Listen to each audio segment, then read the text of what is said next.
তো কেমন আছো সবাই? আশা করি সবাই ভালো আছো। আমরা আজ আলোচনা করব মেজারমেন্টস অ্যান্ড এরর সম্পর্কে, অর্থাৎ পরিমাপ এবং পরিমাপের ত্রুটি সম্পর্কে। আমরা অলরেডি ডিসকাস করে নিয়েছি ইউনিট কাকে বলে, ডাইমেনশন অ্যানালিসিস সম্পর্কে আমরা আলোচনা করে নিয়েছি, যার লিঙ্ক নিচে ডিসক্রিপশন বক্সে পেয়ে যাবে। এছাড়া ক্লাস 10 এবং ক্লাস 12-এর ভিডিওর লিঙ্কও নিচে ডিসক্রিপশন বক্সে পেয়ে যাবে। যদি চ্যানেলটিতে প্রথমবার ভিজিট করে থাকো তাহলে অবশ্যই চ্যানেলটি সাবস্ক্রাইব করে নেবে, ওর সাথে সাথে পাশে যে বেল আইকনটি আছে সেটি অবশ্যই প্রেস করবে। তো চলো শুরু করা যাক।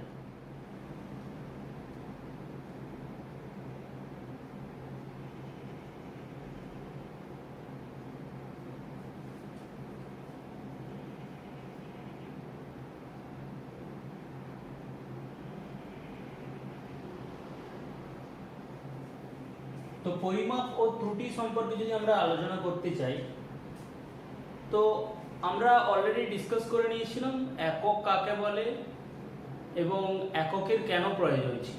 তাহলে আমাদের নেচারে যে সমস্ত বস্তুগুলো রয়েছে তাদের বিভিন্ন ধর্মকে আমাদের অনুসন্ধান করার জন্য আমাদের রাশির কনসেপ্টটি আনা হয়েছে। তো রাশিকে মেজার করার জন্য আমাদের দরকার হয়েছিল কি ইউনিট। তো ইউনিট তো আমরা পেয়ে গেছি, এখন আমরা মাপতে হবে আমাদের। তো আমরা এই যে মাপবো, তো মাপতে গেলে আমাদের কি কি পদ্ধতিতে আমরা মাপবো এবং মাপার ক্ষেত্রে আমাদের কি ত্রুটি আসতে পারে, অর্থাৎ কি ধরনের এরর আসতে পারে, তো সেগুলো সম্পর্কে আমরা যদি একটু জানতে যাই, তাহলে দেখো যেমন মনে করো আমরা একটি সরলরেখা সাপোজ এইটি আমরা টেনেছি, এবারে এটির যদি আমরা দৈর্ঘ্য মাপতে যাই তাহলে এর দৈর্ঘ্য কত হবে না, তুমি বলবে যে আমি একটি মিটার স্কেল বসিয়ে দেবো। তো মিটার স্কেল তুমি বসিয়ে দিলে, মিটার স্কেল বা সেন্টিমিটার স্কেল যদি বসিয়ে দাও তাহলে এখানে এর গায়ে এরকম দাগ কাটা থাকে, তুমি এখানে বসিয়ে দিয়েছো। সাপোজ ধরো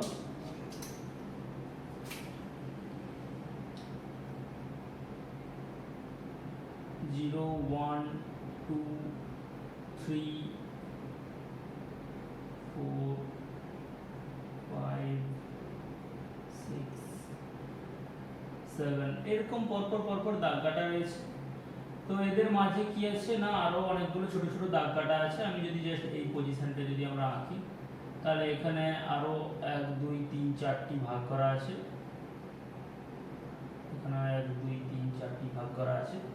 তাহলে আমরা যদি দেখি আপাত দৃষ্টিতে মনে হবে, তুমি যদি লক্ষ্য করো তাহলে তোমার মনে হবে কত রিডিং, কত দেখে বলবে এর রিডিং 6.4 সেন্টিমিটার। তো এটি কি আদৌ ওই স্ট্রেট লাইনটির দৈর্ঘ্য? না, দেখো আমরা যে এখানে রিডিংটা নিয়েছি, আমরা যদি এটিকে যদি আরো ভালোভাবে যদি লক্ষ্য করি, এই অংশটিকে যদি আমরা এখানে যদি আমরা একটু জুম করে লক্ষ্য করি তাহলে আমরা দেখব কি না 6.4, এটি আমাদের যদি 6.4 এর দাগ হয় এবং এটি যদি আমাদের 6.5 এর দাগ হয় তাহলে হয়তো ঠিক এইরকম জায়গায় এই লাইনটি, উপরের এই লাইনটি এরকম জায়গায় অবস্থান করছে। তার মানে এটি কিন্তু 6.4 যদি তুমি বলে দাও, বা যদি কেউ যদি বলে 6.5, তাহলে দুটোই কিন্তু ভুল। তার কারণ কি, এটা তো 6.4 এর থেকে কিছুটা বড় এবং 6.5 এর থেকে কিছুটা ছোট। তাহলে আমরা যেটি পরিমাপ করেছি তাহলে কি এটি অবশ্যই এর মধ্যে ত্রুটি রয়েছে। তাহলে তুমি কি করলে না, না এটি মাপার জন্য আরো কিছু সূক্ষ্ম যন্ত্র নিয়ে নিই। তাহলে সূক্ষ্ম যদি আমি যন্ত্র নিয়ে আসি তাহলে তার মাঝে আমি ধরে নিচ্ছি আরো এগুলোর মাঝে দাগ কাটা আছে।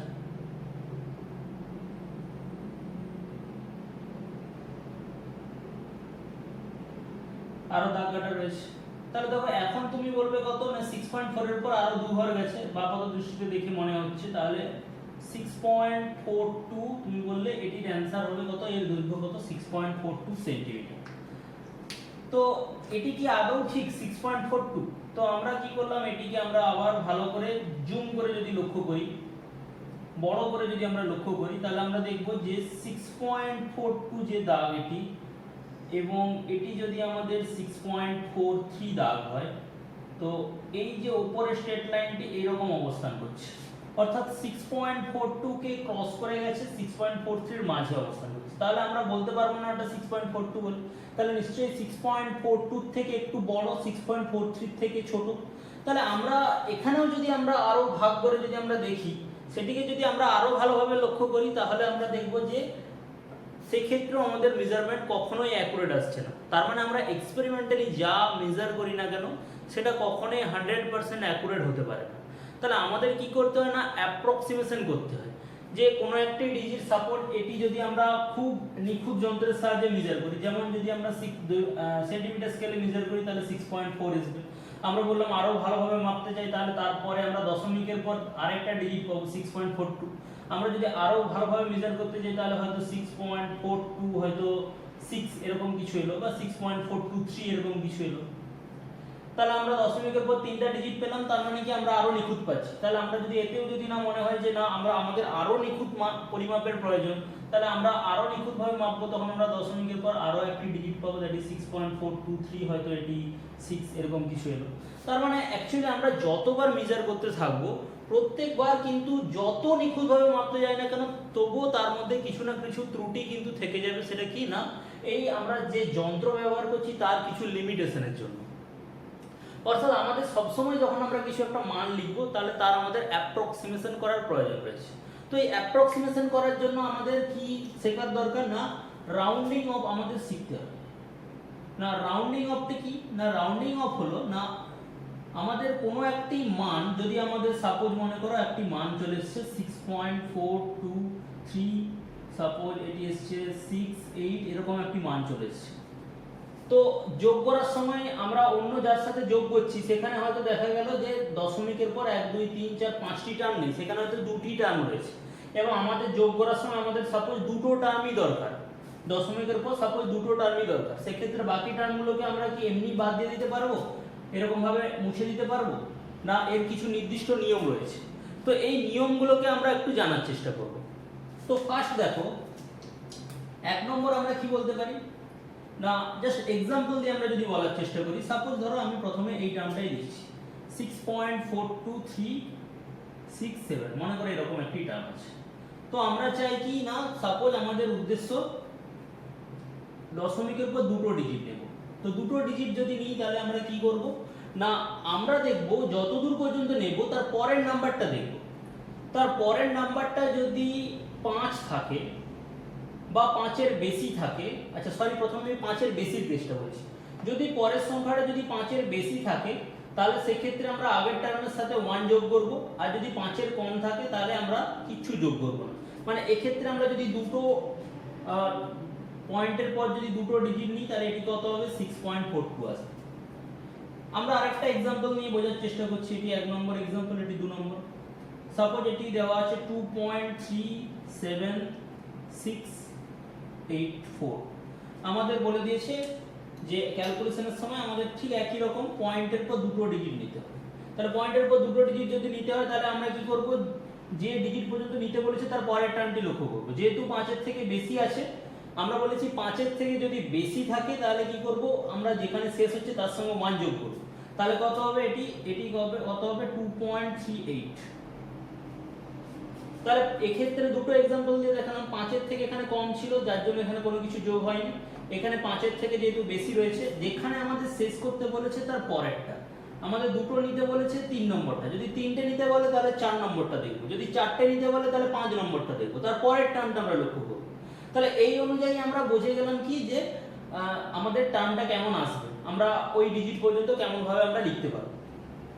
তো এই দুটো কেস আমরা কার ক্ষেত্রে করলাম না, যদি তার পরের ডিজিটটা যতটা পর্যন্ত নিতে চেয়েছি তার পরের ডিজিটটা 5-এর বেশি থাকে বা 5-এর কম থাকে।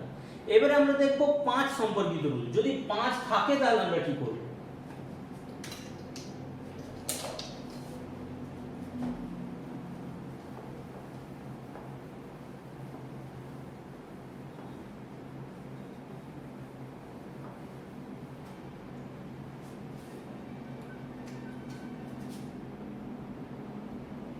যদি 5 থাকে তাহলে কি করব না, আমরা একটা एग्जांपल দিচ্ছি, ধরো 3.875, এটি একটা एग्जांपल দিলাম। আরেকটা एग्जांपल দিলাম 3.87524, আরেকটা एग्जांपल দিলাম 3.865, আরেকটা एग्जांपल দিলাম 3.86500, আরেকটা एग्जांपल দিলাম ধরো 3.8750। আরেকটি সাপোজ আমরা एग्जांपल দিলাম 3.86521 এরকম কিছু একটা দেওয়া আছে। আমাদের প্রত্যেক ক্ষেত্রেই বলা আছে না দশমিকের পর দুটো ডিজিট আমাদের নিতে হবে। তাহলে দশমিকের পর আমরা দুটো ডিজিট কিভাবে নিব? না দেখো, দশমিকের পর দুটো ডিজিট নেওয়ার সময় যদি 5 এর কম বা বেশি হয় তাহলে আমরা এই ফর্মুলাতে আমরা বের করে নিলাম। যদি 5 চলে আসে তাহলে সেই ক্ষেত্রে কি করব? না যদি 5 চলে আসে, দেখো সব ক্ষেত্রে যতগুলো एग्जांपल দিয়েছি দশমিকের পর দুটো নিতে বলেছি, আমাদের 3 নম্বর ডিজিট সব ক্ষেত্রেই 5 আছে, সব ক্ষেত্রেই আমাদের 5 রয়েছে। তাহলে সব ক্ষেত্রেই 5 রয়েছে, তাহলে এর ক্ষেত্রে আমরা কি রুল অ্যাপ্লাই করব? না এর ক্ষেত্রে আমরা দেখব যে যদি 5 থাকে বা 5 এর পরের ডিজিটগুলো যদি 0 থাকে, যদি শুধু 5 এ শেষ হয়ে যায়, অর্থাৎ যদি আমাদের দুটো ডিজিট নিতে বলেছে, তিনটে ডিজিটেই শেষ এবং 3 নম্বর ডিজিটটি 5 ছিল, বা আমাদের অনেকগুলো ডিজিট রয়েছে, 3 নম্বর ডিজিটটি 5 এর পরে আরো অনেকগুলো শূন্য ছিল, তাহলে সেই ক্ষেত্রে আমরা কি করব? জোড় আছে না বিজোড় আছে সেটি লক্ষ্য করব, অর্থাৎ 2 নম্বর ডিজিটটি জোড় আছে না বিজোড়। যেমন মনে করো আমাদের এই एग्जांपलটার এই एग्जांपलটি দেখার চেষ্টা করো না। ফার্স্ট হচ্ছে না এটিও 5 এ শেষ হয়ে গেছে, এটিও 5 এ শেষ, আমাদের দুটো পর্যন্ত নিতে বলেছে, 3 নম্বর টার্ম কি আছে না 5 আছে। এবার আমরা দেখব কি যেহেতু 5 আছে আমাদের তার আগের ডিজিটটি লক্ষ্য করব, অর্থাৎ 2 নম্বর ডিজিটটি আমরা লক্ষ্য করব যতদূর পর্যন্ত নিতে বলেছে। যদি জোড় থাকে তাহলে সেই ক্ষেত্রে আমরা কোনো কিছু অ্যাডিশন করব না, শুধু যেটি ছিল সেটি চলে আসবে। 3.86 তো 3.86 চলে এলো, এটি 3.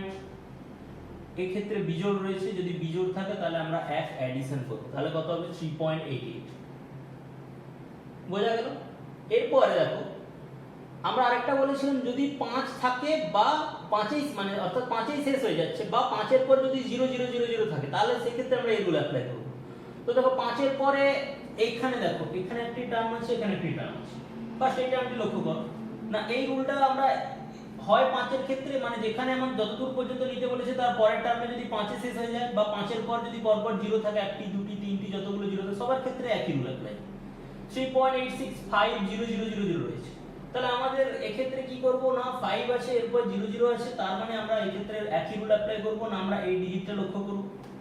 তাহলে এই ডিজিট কি আছে না এটা যেহেতু আমাদের জোড় সংখ্যা রয়েছে তাহলে একে আমরা করে দেব কি একই রকম 3.86। আচ্ছা এবার দেখো আমাদের এটির ক্ষেত্রে কি হবে? 3.8750 রয়েছে, তাহলে এটির ক্ষেত্রে আমাদের সেম রুল অ্যাপ্লাই করব। এখানে শেষ হয়ে যাচ্ছে তাহলে আমরা একে অ্যাপ্লাই করব কি 3. এটি যেহেতু বিজোড় রয়েছে 3.88। আচ্ছা এবারে দেখো আমরা অন্য রুলে চলে যাই, যে 5 আছে এবং 5 এর পর 0 না থেকে শেষ হচ্ছে না, কিন্তু 0 না থেকে আরো অন্য ডিজিট আছে, যেমন আমরা এই एग्जांपलটা নিয়েছি, এই एग्जांपलটা নিয়েছি।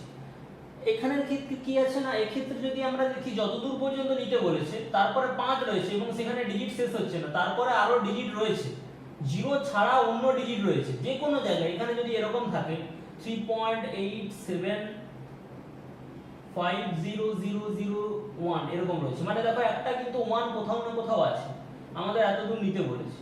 তাহলে এগুলোর ক্ষেত্রে আমরা কি করব?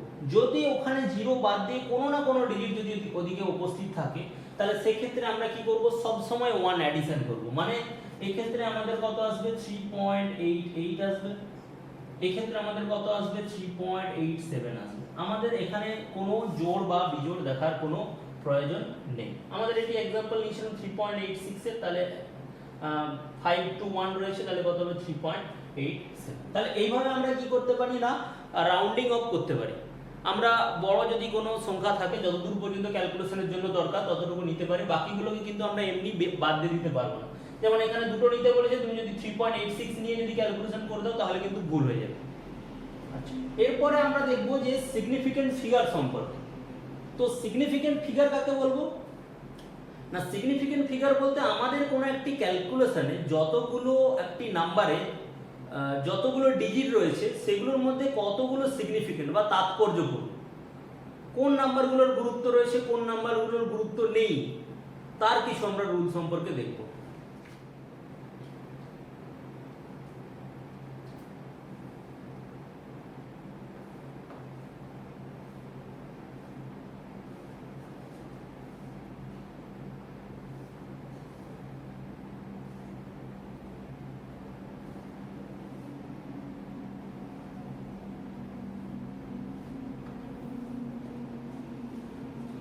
তাহলে সিগনিফিকেন্ট ফিগারস বা তাৎপর্যপূর্ণ অঙ্ক সংখ্যা আমরা কিভাবে নির্ণয় করব? না, এর কিছু রুল রয়েছে। যেমন আমরা যদি এক্সাম্পলের মাধ্যমে যদি আমরা একটি রুল যদি দেখার চেষ্টা করি, ফার্স্ট রুল হিসেবে বলা হয় যে যতগুলো নন জিরো নাম্বার হবে তো সেগুলো সবসময় সিগনিফিকেন্ট হবে। যেমন মনে করো আমার একটি নাম্বার দেওয়া রয়েছে 23.578, তাহলে নন জিরো কতগুলো আছে? এগুলো সবগুলোই নন জিরো, তাই তো? তাহলে এখানে সিগনিফিকেন্ট নাম্বার কত? 1 2 3 4 5, তাহলে সিগনিফিকেন্ট নাম্বার কত? 5। 2 নম্বর রুলের কথা কি বলা রয়েছে? না, 2 নম্বর রুলের কথা বলা রয়েছে না, যদি কোনো একটি নাম্বারের মাঝে যদি জিরো থাকে তাহলে সেটি অবশ্যই সিগনিফিকেন্ট হবে। যেমন বলার হলো হয়তো 21.07 বলা রয়েছে, তাহলে এই ক্ষেত্রে নন জিরো গুলো তো আমরা একটু আগে বললাম নন জিরো গুলো তো সিগনিফিকেন্ট হচ্ছেই, তার মানে আমাদের 2 সিগনিফিকেন্ট, এটা যেহেতু নন জিরো এটি সিগনিফিকেন্ট, 1 সিগনিফিকেন্ট, 7 তো সিগনিফিকেন্ট ছিলই, যেহেতু মাঝে রয়েছে জিরো তাহলে এটিও সিগনিফিকেন্ট হবে। তাহলে এই ক্ষেত্রে আমাদের সিগনিফিকেন্ট বা তাৎপর্যপূর্ণ অঙ্ক সংখ্যা কত হচ্ছে? 4। 3 নম্বর কি বলেছে? না, 3 নম্বর বলেছে যদি দশমিক যুক্ত যদি কোনো সংখ্যা হয় এবং তার যদি শেষে যদি শূন্য থাকে তাহলে সেই শূন্যগুলো কিন্তু তাৎপর্যপূর্ণ। যেমন সাপোজ বলা রইল কি 2.34000, এটি বলা রয়েছে, দ্যাট ইজ 2.34000, তাহলে আমাদের নন জিরো যেগুলো সেগুলো তো সিগনিফিকেন্ট, এটি সিগনিফিকেন্ট, এটি সিগনিফিকেন্ট, এটি সিগনিফিকেন্ট। আর বলা রয়েছে কি যদি দশমিক যুক্ত কোনো সংখ্যা হয়, এটি তো দশমিক যুক্ত সংখ্যা, 2.34 তিনটে জিরো রয়েছে, তাহলে যেহেতু দশমিক যুক্ত সংখ্যা তার মানে এর শেষে যে জিরোগুলো আছে এগুলো সিগনিফিকেন্ট হবে। তাহলে 1 2 3 4 5 6, তাহলে এই ক্ষেত্রে সিগনিফিকেন্ট কত? সংখ্যা কত? 6টি। 1টি 2টি 3টি 4টি 5টি 6টি, 6টি তাৎপর্যপূর্ণ অঙ্ক সংখ্যা রয়েছে। দশমিক যুক্ত যদি কোনো সংখ্যা হয় তাহলে তার ক্ষেত্রে প্রথমে যদি শূন্য থাকে তাহলে সেক্ষেত্রে সেটি সিগনিফিকেন্ট হবে না। অর্থাৎ যদি এরকম থাকে 0.00314, তাহলে এই ক্ষেত্রে তাৎপর্যপূর্ণ অঙ্ক সংখ্যা বা সিগনিফিকেন্ট নাম্বার কতগুলো হবে? না, এক্ষেত্রে দেখো 3 তাৎপর্যপূর্ণ, 1 4, এগুলো যেহেতু নন জিরো এগুলো হচ্ছে সব তাৎপর্যপূর্ণ। আমরা বলেছি দশমিক যুক্ত কোনো সংখ্যা যদি হয় তার প্রথমের দিকে যদি কোনো জিরো থাকে তাহলে এগুলো সব প্রথমের জিরো, তাহলে এগুলো কোনোটাই সিগনিফিকেন্ট নয়, তাহলে সিগনিফিকেন্ট নাম্বার কত হবে এই ক্ষেত্রে? 3।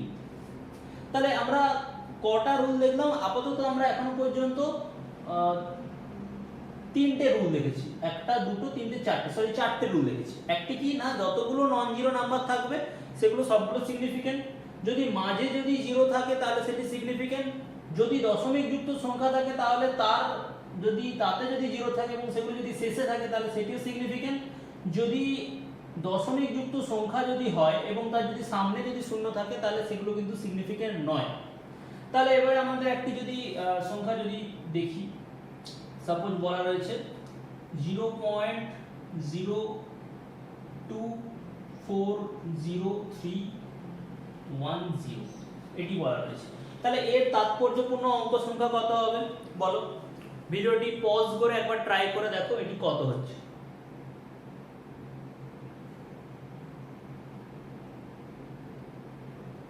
আশা করি ট্রাই করা হয়ে গেছে। দেখো আমরা এতক্ষণ পর্যন্ত যে রুলগুলো শিখেছি সেইগুলো অ্যাপ্লাই করব। যতগুলো নন জিরো সেগুলো আমাদের হয়ে যাচ্ছে কি না তাৎপর্যপূর্ণ অঙ্ক সংখ্যা। তাহলে নন জিরো এটি আছে, এটি আছে, এটি আছে, এটি, তাহলে চারটে সম্পর্কে আমি কনফার্ম যে এই চারজন আমাদের কিন্তু তাৎপর্যপূর্ণ অঙ্ক সংখ্যা হয়ে গেছে। এবার দেখো এগুলো কিন্তু এটি একটি দশমিক যুক্ত সংখ্যা, তো দশমিক যুক্ত যেহেতু সংখ্যা তাহলে কি না তার দশমিক যুক্ত সংখ্যার সামনে যদি এই যে জিরোগুলো এগুলো কি না তাৎপর্যপূর্ণ নয়, তাহলে এগুলো ক্যান্সেল হয়ে গেল। দেখো এই জিরোটা মাঝে রয়েছে, না মাঝে যদি জিরো থাকে তাহলে সেটি তাৎপর্যপূর্ণ, তাহলে এটি তাৎপর্যপূর্ণ। আমরা বলেছি দশমিক যুক্ত যদি কোনো সংখ্যা হয় তার যদি শেষে যদি শূন্য থাকে তাহলে সেই ক্ষেত্রেও সেটি তাৎপর্যপূর্ণ। তাহলে এই ক্ষেত্রে তাৎপর্যপূর্ণ অঙ্ক সংখ্যা কত হচ্ছে? 1 2 3 4 5 6, তাহলে এই ক্ষেত্রে তাৎপর্যপূর্ণ অঙ্ক সংখ্যা হচ্ছে কত? 6। আমরা যদি আরো एग्जांपल দিই, সাপোজ এরকম দেওয়া রয়েছে 0.210300, তাহলে কত হবে তাৎপর্যপূর্ণ অঙ্ক সংখ্যা? ট্রাই করো।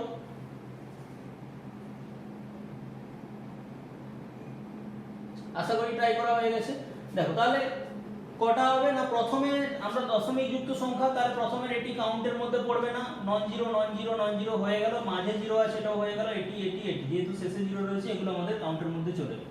তাহলে আমরা বলতে পারি 1 2 3 4 5 6 7, এই ক্ষেত্রে তাহলে 1 2 3 4 5 6 7 তাৎপর্যপূর্ণ অঙ্ক সংখ্যা কত হচ্ছে 7। এবার আমরা নেক্সট আমরা আরেকটি রুল সম্পর্কে আমরা দেখার চেষ্টা করব। না নেক্সট বলেছে কি যে সাপোজ মনে করো কোনো একটি সংখ্যা রয়েছে, সেটি এই আকারে দেওয়া রয়েছে 23.4 × 10⁻³ এটি দেওয়া রয়েছে। তাহলে এই ক্ষেত্রে বললো যে তাৎপর্যপূর্ণ অঙ্ক সংখ্যা কত। তো তাৎপর্যপূর্ণ অঙ্ক সংখ্যা যদি এই আকারে দেওয়া থাকে তাহলে কিন্তু এই টার্মটি তাৎপর্যপূর্ণ অঙ্ক সংখ্যার মধ্যে কাউন্ট হবে না। তাহলে তাৎপর্যপূর্ণ অঙ্ক সংখ্যা কত হবে না, তাৎপর্যপূর্ণ অঙ্ক সংখ্যা হবে এই হিসেবে, অর্থাৎ আমাদের তাৎপর্যপূর্ণ অঙ্ক সংখ্যা আমরা এইটির হিসাব করলে যা আসবে সেটি। তাহলে 2 3 4 তিনটেই হচ্ছে, তাহলে এক্ষেত্রে তাৎপর্যপূর্ণ অঙ্ক সংখ্যা কত হচ্ছে 3। এরপর আমরা যদি লক্ষ্য করি, সাপোজ ধরো 6 নম্বর পয়েন্ট হিসেবে যদি আমরা লক্ষ্য করি, মনে করো কোন একটি নাম্বার বলতে সাপোজ বললো যে তোমাদের স্কুলে তোমাদের ক্লাসে আজকে কতজন উপস্থিত আছে, কেউ একজন গুণে বললো যে ক্লাসে আজকে 37 জন উপস্থিত আছে, 37 জন উপস্থিত আছে। তাহলে এক্ষেত্রে এর তাৎপর্যপূর্ণ অঙ্ক সংখ্যা কত না, এটি একটি এক্সাক্ট বলতে কি না 37 জন উপস্থিত আছে, মানে কখনো 37.5 জন উপস্থিত থাকতে পারে না, মানে 37.5 জন কখনো উপস্থিত থাকতে পারে না। তার মানে কি না এটা একটি এক্সাক্ট, তার মানে এতে তাৎপর্যপূর্ণ অঙ্ক সংখ্যা কত না, এই ক্ষেত্রে কিন্তু তাৎপর্যপূর্ণ অঙ্ক সংখ্যা হলো ইনফাইনাইট, সিগনিফিকেন্ট নাম্বারের সংখ্যা কত ইনফাইনাইট সংখ্যক রয়েছে। আমরা যদি কিছু ভ্যালু দেখি, স্ট্যান্ডার্ড ভ্যালু যেমন পাইয়ের ভ্যালু কত 22/7, 22/7, তো এই ক্ষেত্রে তাৎপর্যপূর্ণ অঙ্ক সংখ্যা কত ইনফাইনাইট। তো এগুলো কি যেগুলো আমাদের একদম এক্সাক্ট হয়, মানে এই ক্ষেত্রে যেমন আমরা একদম 37 আমরা গুণেই বলতে পারছি, তাহলে এই ক্ষেত্রে আমরা বলছি কি ইনফাইনাইট হবে। এই ক্ষেত্রে আমাদের একটি নাম্বার পাইয়ের ভ্যালু কত হয়, আমরা যদি 22/7 তে যদি আমরা ভাগ করি তাহলে আমরা জানি এর ভাগ কখনো মিলবে না, তার মানে এতে কত আছে না infinite number of significant number রয়েছে। তাহলে এগুলো আমাদের কতগুলো পয়েন্ট গেল। তাহলে আমরা এই যে পয়েন্টগুলো বলেছি এগুলো কি না, এগুলো যদি আমাদের দশমিক যুক্ত কোনো সংখ্যা থাকে 23.578, এটা মেবি আমাদের কেজি হতে পারে, গ্রাম হতে পারে, মিটার হতে পারে, এটি আমাদের একই রকম মেবি আমাদের মিটার হতে পারে, মেবি সেকেন্ড হতে পারে। তো সেগুলোর ক্ষেত্রে আমরা এগুলো অ্যাপ্লাই করব। যেগুলোকে ফ্র্যাকশনে আসা সম্ভব, যেগুলো ফ্র্যাকশন হওয়া সম্ভব নয়, সেগুলোতে কতগুলো তাৎপর্যপূর্ণ অঙ্ক সংখ্যা রয়েছে, ইনফাইনাইট সংখ্যক তাৎপর্যপূর্ণ অঙ্ক সংখ্যা রয়েছে। এবার আমরা নেক্সট পয়েন্ট হিসেবে আমরা দেখার চেষ্টা করব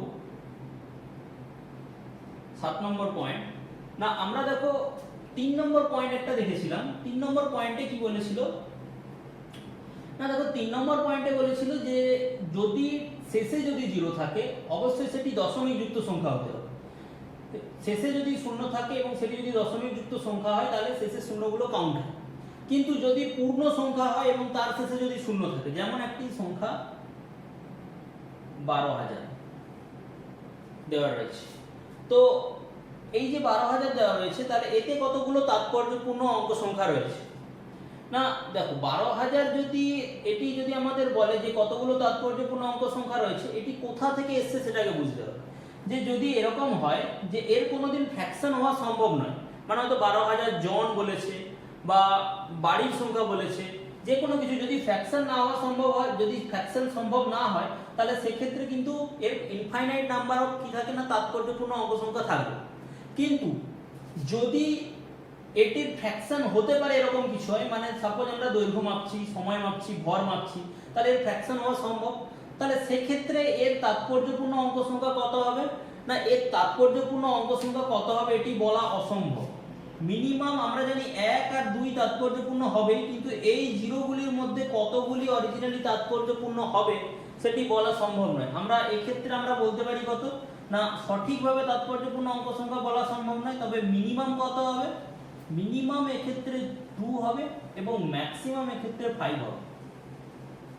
ম্যাক্সিমাম 1 2 3 4 5, ম্যাক্সিমাম 5 হতে পারে, মিনিমাম 2 হতে পারে।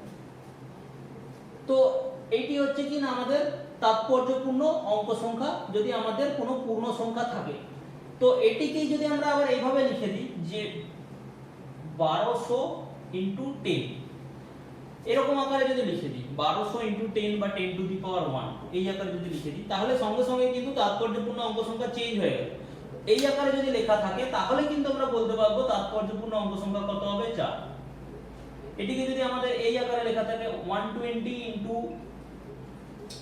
সাপোজ 120 দেওয়া রয়েছে, তার সাথে আমাদের 10 টু দি পাওয়ার 2 দেওয়া রয়েছে, তাহলে এই ক্ষেত্রে তাৎপর্যপূর্ণ অঙ্ক সংখ্যা কত হবে? না এই ক্ষেত্রে তাৎপর্যপূর্ণ অঙ্ক সংখ্যা আমরা ইজিলি বলতে পারবো কি না এটি তো আমাদের কাউন্টের মধ্যে পড়ছে না, তাহলে কত হবে? এই ক্ষেত্রে হবে 3। তাহলে আমরা ইজিলি কিন্তু আমরা তাৎপর্যপূর্ণ অঙ্ক সংখ্যা এইভাবে আমরা বের করে নিতে পারবো।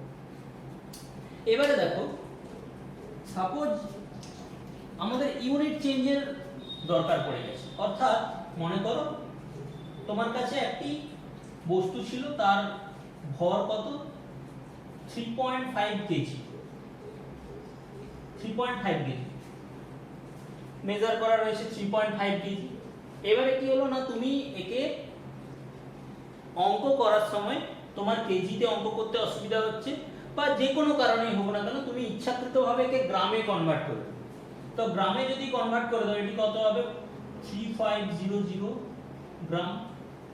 তাহলে 3500 গ্রাম যদি হয়ে যায়, তাহলে এই ক্ষেত্রে প্রথম ক্ষেত্রে এবং দ্বিতীয় ক্ষেত্রে কি তাৎপর্যপূর্ণ অঙ্ক সংখ্যা? প্রথম ক্ষেত্রে কি 2, দ্বিতীয় ক্ষেত্রে তাৎপর্যপূর্ণ অঙ্ক সংখ্যা কত দেখে মনে হচ্ছে না 3500, তো 2 থেকে 4 হতে পারে দেখে মনে হচ্ছে। এই জন্যই এই প্রশ্নটা এসেছিল যে আমরা কেন আমাদের অসুবিধা হচ্ছে না, সেক্ষেত্রে আমাদের সোর্স দেখতে হবে। মানে অরিজিনাল যেটি দেওয়া ছিল এটি 3.5 ছিল, তার মানে তাৎপর্যপূর্ণ অঙ্ক সংখ্যা 2 হবে। আমাদের এটি দেখে 2 থেকে 4 বলে মনে হবে, তাহলে কি 4 হতে পারে, 3 হতে পারে না, আমাদের অরিজিনাল সোর্স যেটা দেওয়া ছিল সেটা দেখতে হবে। সোর্স কত ছিল? 3.5 কেজি, তার মানে আমাদের ওর যতগুলো তাৎপর্যপূর্ণ অঙ্ক সংখ্যা সেটি হবে আমাদের অ্যানসার। আমাদের কখনোই আমরা 3500 দেখে আমরা 2 করতে পারবো। যেমন মনে করো আরো যদি আমরা एग्जांपल দিই, সাপোজ মনে করো একটি বস্তুর দৈর্ঘ্য দেওয়া রয়েছে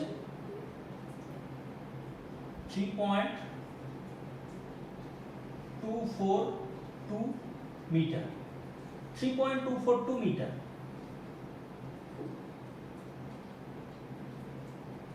তো একে যদি আমরা সেন্টিমিটারে কনভার্ট করি তাহলে কি হবে? সেন্টিমিটারে যদি কনভার্ট করি তাহলে আসবে কত? 324.2 সেন্টিমিটার।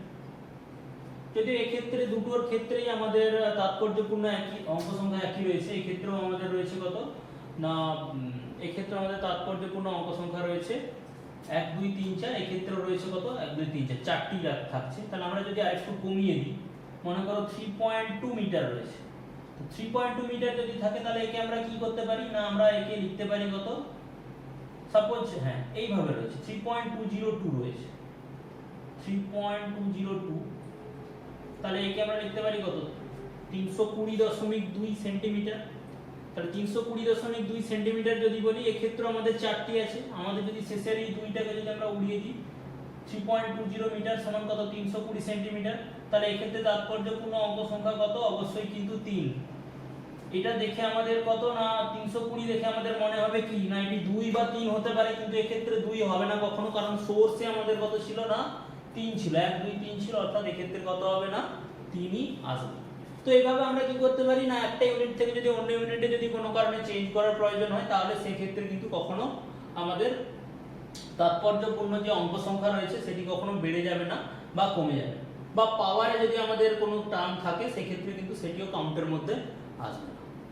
তাহলে এরপরে আমরা দেখব যে আমাদের যখন কোনো যোগ বিয়োগ আমাদের করার প্রয়োজন হচ্ছে, তাহলে এই তাৎপর্যপূর্ণ অঙ্ক সংখ্যা বা সিগনিফিকেন্ট ফিগারের কি গুরুত্ব রয়েছে।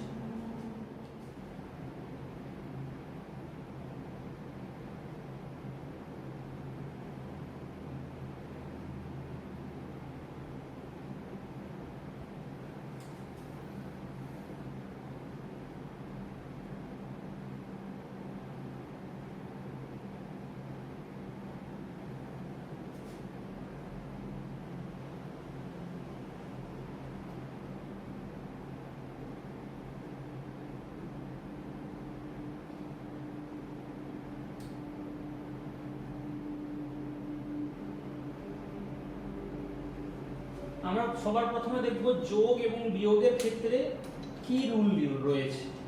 অর্থাৎ আমরা যোগ করলে এবং বিয়োগ করলে আমরা সিগনিফিকেন্ট ফিগারকে আমরা কিভাবে আমরা চেক করব। না দেখো না, সবার প্রথমে মনে করো যোগ করতে বলা রয়েছে 2.4, সাপোজ 2.41 রয়েছে, তার সাথে যোগ করতে বলেছে 3.483, তার সাথে যোগ করতে বলেছে সাপোজ 12.6891, এভাবে যোগ করতে বলেছে। এই তিনটি টার্ম যোগ করতে বলেছে। তো তিনটি টার্ম যদি আমাদের যোগ করতে বলে তাহলে সেক্ষেত্রে আমরা যদি সাধারণ যোগের আমরা নিয়ম জানি, কেমন আমরা লিখি 2.41 লিখে দিলাম, তারপরে আমরা লিখি কত 3.483 লিখলাম, তারপর আমরা লিখতে পারি কত 12.6891, আমরা এভাবে যোগ করি। তো দেখো যোগ করার সময় আমরা সাধারণভাবে যোগের নিয়ম কি জানি, এগুলোকে আমরা জিরো ধরে নিই, কিছু নেই মানে জিরো ধরে নিই। কিন্তু আমরা একটু আগে বললাম যখন সবার প্রথমে আমরা একটি সরল রেখা টেনে তার যখন আমরা দৈর্ঘ্য মাপার আমরা উদাহরণ দিচ্ছিলাম, তখন আমরা দেখিয়েছিলাম যে আমরা কিন্তু 2.41 আমরা যদি উদাহরণ দিই সেটি কিন্তু এক্সাক্ট 2.41 তার কোনো গ্যারান্টি নেই, কারণ আমরা যে ইনস্ট্রুমেন্টে মেপেছি তাতে 2.41 এসেছে। আমরা যদি তার থেকে আরো কোনো বেটার ইনস্ট্রুমেন্টে মাপতাম তাহলে 2.41 এর পর আরেকটা ডিজিট আসতো, সেটা মেবি 2 আসতে পারতো, মেবি 3, মেবি 4, মেবি 5, যে কোনো কিছু আসতে পারতো। আমরা যদি তার থেকে আরো ভালো কিছু ইনস্ট্রুমেন্টে মাপতাম তাহলে তারপর আরো একটি ডিজিট পেতাম।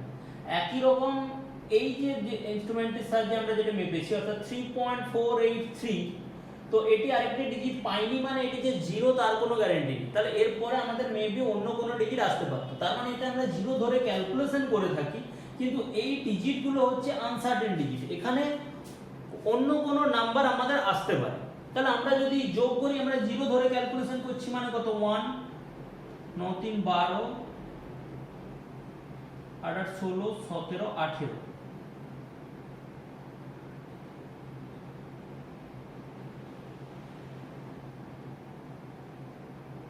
18.5821 এই ভ্যালুটি আমাদের এসে।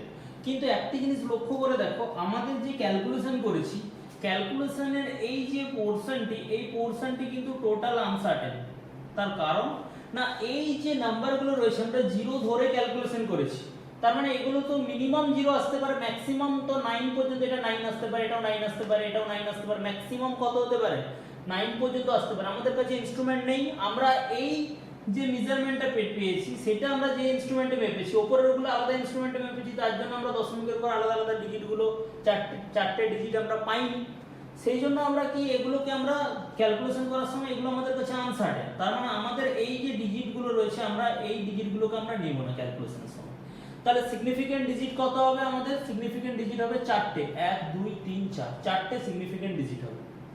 অর্থাৎ আমাদের রুল কি বলছে? তাহলে রুল বলছে যে যোগ করার সময় আমরা দেখব যে যে নাম্বারগুলোর মধ্যে আমাদের যোগ করতে হবে বা বিয়োগ করতে হবে, তো তাদের দেখব দশমিকের পর কোনটার ক্ষেত্রে মিনিমাম রয়েছে। এগুলোর মধ্যে দশমিকের পর দুটো রয়েছে, এর দশমিকের ক্ষেত্রে তিনটে, এর দশমিকের পর চারটে, তাহলে এর দশমিকের পর মিনিমাম দুটো রয়েছে, তাহলে আমরা অ্যানসারটাও দশমিকের পর দুটো ডিজিট নিব।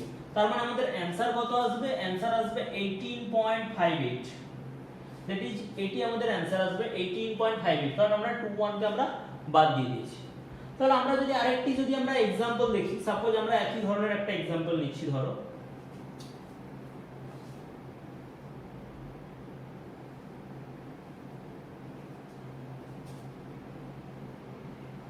(5.763) 13.2, তার সাথে মনে করো যোগ করতে বলেছে 19.3982,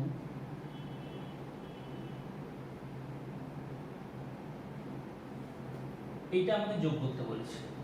তাহলে যোগ করতে যদি বলে তাহলে আমাদের কি হবে অ্যানসার? আমরা একটা জিনিস পরিষ্কার বুঝতে পেরেছি যে 13.2 অর্থাৎ দশমিকের পর একটা ডিজিট রয়েছে, তার মানে আমাদের কিন্তু অ্যানসার যখন আমরা করব তখন দশমিকের পর একটা ডিজিট আমাদের নিতে হবে। তাহলে আমাদের যেগুলো নেই এগুলোকে আমরা জিরো ধরে ক্যালকুলেশন করি, তার মানে আমাদের জিরো ধরে যেহেতু ক্যালকুলেশন করছি তার মানে এই দিকটা আমাদের আনসার্টেন। তাহলে আমাদের কি 2 লিখে দিলাম, এটা 83111 চলে এলো, 9 15 কে 16, 8 2 10 3 13,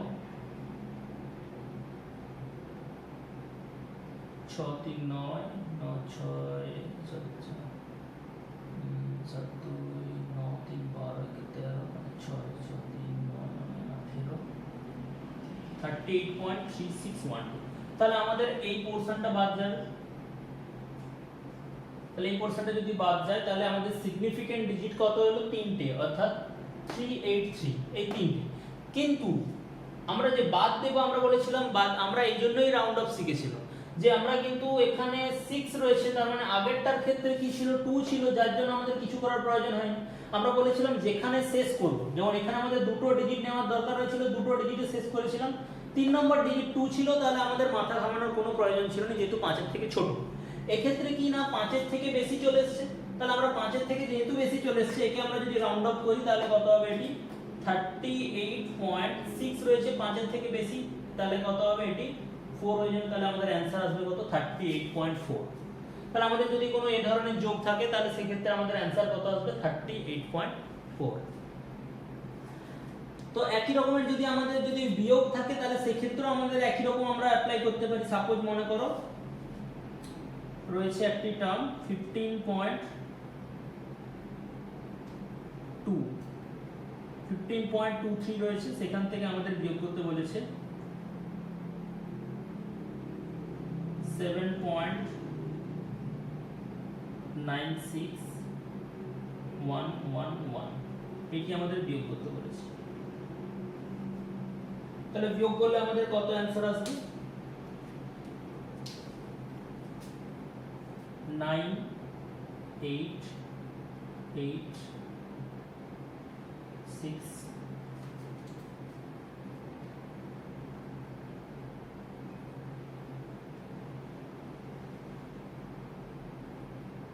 7.26889। তার মধ্যে দেখো এগুলো আমরা জিরো ধরে ক্যালকুলেশন করেছি।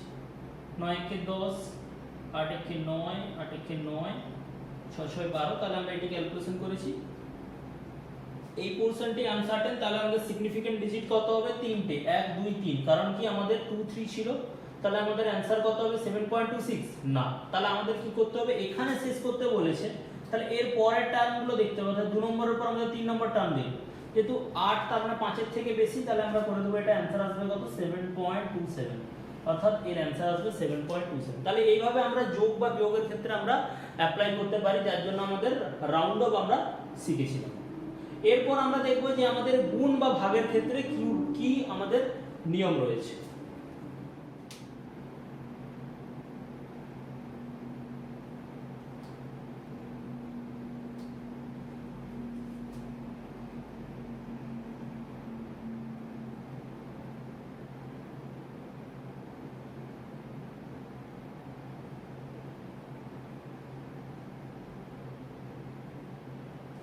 তাহলে আমরা গুণ আর ভাগের ক্ষেত্রে আমরা দেখব যে কি নিয়ম রয়েছে। তাহলে দেখো আমরা एग्जांपल দিয়ে বোঝার চেষ্টা করছি। সাপোজ মনে করো একটি নাম্বার রয়েছে 36 সাপোজ ধরো 23 রয়েছে। একে আমরা সাপোজ মাল্টিপ্লিকেশন করছি 1.2 দিয়ে। তো 1.2 দিয়ে যদি আমরা মাল্টিপ্লিকেশন করি তাহলে কত আসবে?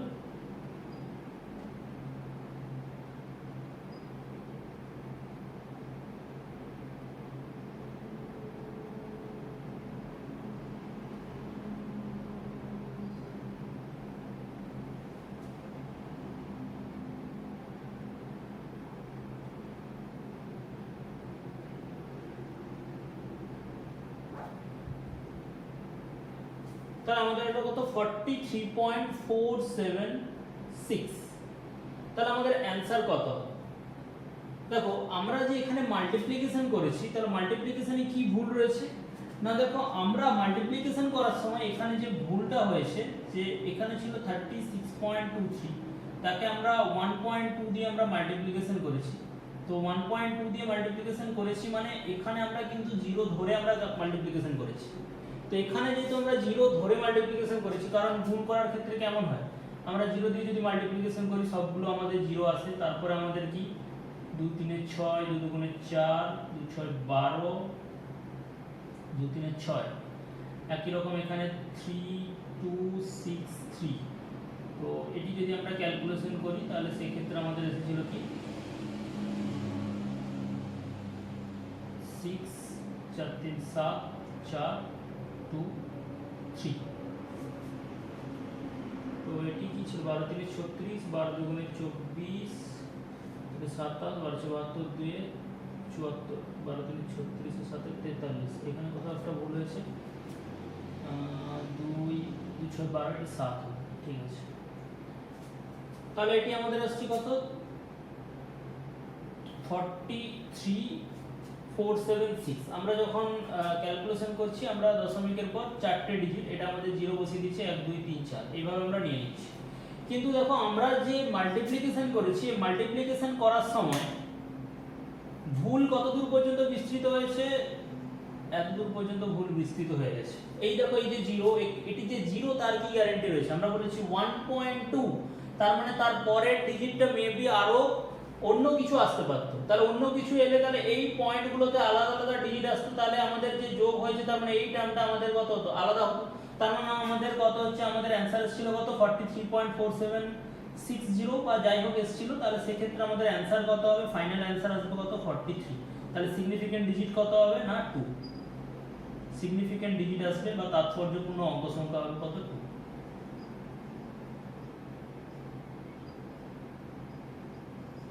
আমরা তাহলে এটি কিভাবে আমরা রুলের মাধ্যমে মনে রাখতে পারি না, আমরা একই রকম মাল্টিপ্লিকেশন করি বা ডিভিশন করি, গুণ করি বা ভাগ করি, যাই করি না কেন, তার ক্ষেত্রে আমাদের দেখব যে যে দুটোর গুণ করছি বা যাদের মধ্যে আমরা ভাগ করছি সেক্ষেত্রে দেখব যে যেটিতে মিনিমাম, অর্থাৎ এই দুটোর মধ্যে এতে সিগনিফিকেন্ট নাম্বার কত 4, এতে সিগনিফিকেন্ট নাম্বার কত 2, তাহলে আমাদের অ্যানসারটি কত হবে না দুটো সিগনিফিকেন্ট নাম্বার বিশিষ্ট আমাদের নাম্বার হবে। তাহলে এই যে পুরো অ্যানসার আসছে এতে দুটো সিগনিফিকেন্ট নাম্বার বলেছে, তাহলে দুটো সিগনিফিকেন্ট নাম্বার আমি কোন দুটো নেব, শেষের দুটো কি নিতে পারি না। তার মধ্যে আমরা মোস্ট সিগনিফিকেন্ট নাম্বার কত হয়, যত বাম দিকে যাই তত মোস্ট সিগনিফিকেন্ট হয়। আমরা জানি কি না এগুলো দশমিকের পরে, এগুলোকে আমরা বাদ দিয়ে দিলেও কিছু যায় আসে না, কিন্তু এই টার্মগুলোকে আমরা কখনো বাদ দিতে পারবো, বাদ দিতে পারবো না। তার মানে কি হবে না আমাদের লেফট সাইড থেকে আমরা সিগনিফিকেন্ট নাম্বার দেখব। তাহলে লেফট সাইড থেকে যদি সিগনিফিকেন্ট নাম্বার দেখি তাহলে আমাদের সিগনিফিকেন্ট নাম্বার কত আসছে 43। তাহলে আমাদের বলতে পারি কত না অ্যানসার আসবে কত 43 এবং সিগনিফিকেন্ট ডিজিট কত হবে না মিনিমাম যেটি ছিল তার সমান হবে কত সিগনিফিকেন্ট ডিজিট। তাহলে আমরা গুণ বা ভাগের ক্ষেত্রে আমরা সিগনিফিকেন্ট নাম্বার আমরা কিভাবে ক্যালকুলেশন করতে হয় দেখব। এরপর আমরা দেখব কোনো একটি যদি নাম্বার থাকে তার আমরা অর্ডার কিভাবে বের করব। অর্ডার বা ক্রম মানে কত ক্রমের রয়েছে, ফার্স্ট অর্ডার রয়েছে, সেকেন্ড অর্ডার রয়েছে না কোন অর্ডারে রয়েছে। তো আমরা এরপরে অর্ডার ক্যালকুলেশন করব।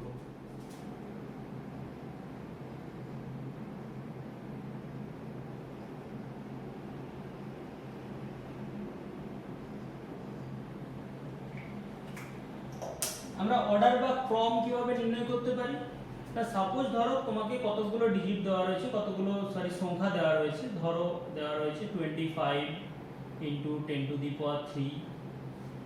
একটি সংখ্যা দেওয়া রয়েছে 5 × 10⁻51 ধরো 51 × 10⁻³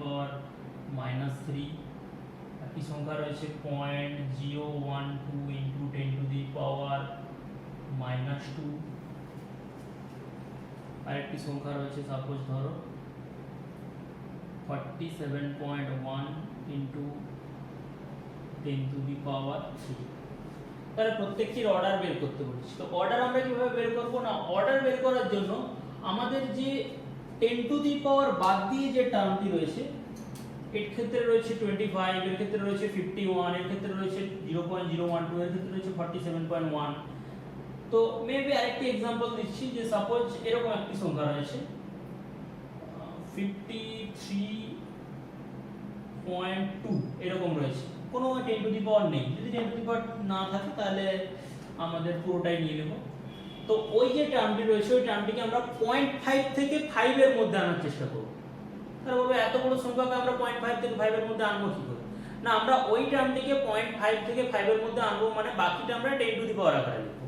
তার মানে 20⁻³ আকারে যদি আমরা লিখি তাহলে 25 আছে, একে আমরা 0.5 থেকে 5 এর মধ্যে আমরা আনতে যদি চাই তাহলে একে আমরা লিখতে পারি কত 2.5 × 10⁻⁴ এটিকে লিখে দিলাম, এভাবে লিখতে পারি। তাহলে এটা ইকুয়ালস ইনটু 10⁻³ যেমন ছিল তাহলে এখান থেকে আমরা লিখতে পারি 2.5 × 10⁻⁴ এইভাবে আমরা লিখতে পারলাম।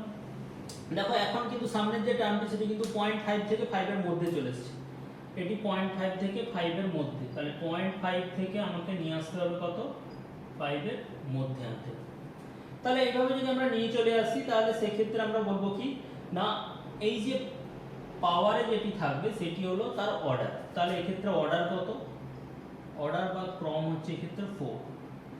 এটির ক্ষেত্রে তাহলে কত হবে না এটা 51 × 10⁻³ রয়েছে। তাহলে একে আমরা কিভাবে ক্যালকুলেশন করব না দেখো একে যদি আমি এর মতো 5.1 × 10⁻1 করে দিই তাহলে সেক্ষেত্রে অসুবিধা কি না 0.5 থেকে 5 এর মধ্যে হচ্ছে না। তাহলে একে আমরা কি করতে পারি এইভাবে করতে পারি 0.51 × 10⁻² × 10⁻³ দ্যাট ইজ ইকুয়াল টু আমাদের আসবে কত 0.51 × 10⁻1 এই আকারে আমরা লিখতে পারি। তাহলে এই আকারে যদি লিখে দিই তাহলে আমাদের আসবে কত এক্ষেত্রে অর্ডার কত -1 অর্ডারে চলে এসেছে। তাহলে এই ক্ষেত্রে আমাদের অর্ডার কত হচ্ছে -1, তাহলে অর্ডার এই ক্ষেত্রে -1। এরপর আমরা কি করতে পারি না এটি একবার ট্রাই করো, নিজেরা ভিডিওটি পজ করে একবার ট্রাই করো।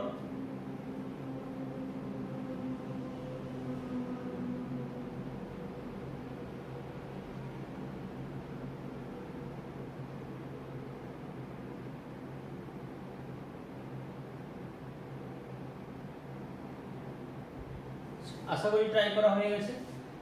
একে আমরা কি করতে পারি না 0.5 থেকে আমাদের 0.5 থেকে 5 এর মধ্যে আনতে হবে। তাহলে আমরা যদি 0.12 আকারে লিখি তাহলে কিন্তু আমাদের 0.5 এর থেকেও ছোট হয়ে যাচ্ছে। তাহলে আমাকে দশমিকটা এখানে নয়, দশমিকটা আমাকে এখানে ট্রান্সফার করতে হবে। তাহলে আমরা লিখতে পারি কত 1.2 × 10⁻² লিখতে পারি। ফার্স্টের যে টার্মটি রয়েছে 0.012 কে তাহলে 1.2 হয়ে গেল আমাদের, যেহেতু দশমিক কত ঘর সরেছে 2 ঘর সরেছে তাহলে 10⁻² × 10⁻² যেমন ছিল থাকলো। তাহলে এই ক্ষেত্রে আমাদের লিখতে পারি 1.2 × 10⁻⁴ তাহলে আমাদের অর্ডার কত হচ্ছে order that is equal to -4। 47.1 কত হবে একে 0.5 থেকে 5 এর মধ্যে যদি আনি তাহলে একে আমরা করে দিলাম 4.71 × 10⁻1 × 10⁻³ that is equal to আমাদের করতে পারি 4.71 × 10⁻4 চলে এলো। তাহলে আমাদের অর্ডার কত হলো 4। একই রকম আমাদের অর্ডারের ক্ষেত্রে চলে এসেছে কত 4th অর্ডার। এটি তাহলে কত আসবে এটিকে আমরা লিখতে পারি দশমিককে আমাকে এখানে ট্রান্সফার করতে হবে 0.532 × 10⁻²। তাহলে এই ক্ষেত্রে অর্ডার কত 2। তাহলে এইভাবে আমরা অর্ডার আর হচ্ছে আমরা অর্ডার বা ক্রম আমরা নির্ণয় করতে পারি। আমরা সিগনিফিকেন্ট নাম্বার আমরা এইভাবে ক্যালকুলেশন করতে পারি। তো এইগুলোর সাহায্যে আমাদের কি কাজে লাগবে না কোনো কিছু ক্যালকুলেশন করতে কাজে লাগবে। যে আমরা কোনো যে এক্সপেরিমেন্ট করি সেই এক্সপেরিমেন্টাল ডেটাকে আমরা কিভাবে ক্যালকুলেশন করব। আমরা দেখালাম যে আমাদের এক্সপেরিমেন্টাল করার সময় কোনো এক্সপেরিমেন্টালি 100% অ্যাকুরেট নয়। তাহলে যেহেতু 100% অ্যাকুরেট নয় তাহলে কিছু না কিছু আমাদের বাদ দিতে হচ্ছে, কিছু অ্যাজাম্পশন করতে হচ্ছে। সেইগুলো বাদ দিয়ে আমাদের একদম সঠিকভাবে তারই মধ্যে সঠিকভাবে আমাদের যদি নির্ণয় করতে হয় সেই জন্য আমাদের কিন্তু সিগনিফিকেন্ট ডিজিট জানা খুব প্রয়োজন, আমাদের রাউন্ডিং অফ ঠিকঠাক করে জানতে হবে এবং অর্ডার জানা খুব প্রয়োজন। আশা করছি তোমাদের ভিডিওটি ভালো লেগেছে। যদি ভিডিওটি ভালো লেগে থাকে তাহলে চ্যানেলটি অবশ্যই সাবস্ক্রাইব করে নেবে, তার সাথে সাথে লাইক করো, কমেন্ট করো, শেয়ার করো। দেখা হবে পরে নেক্সট ভিডিওতে।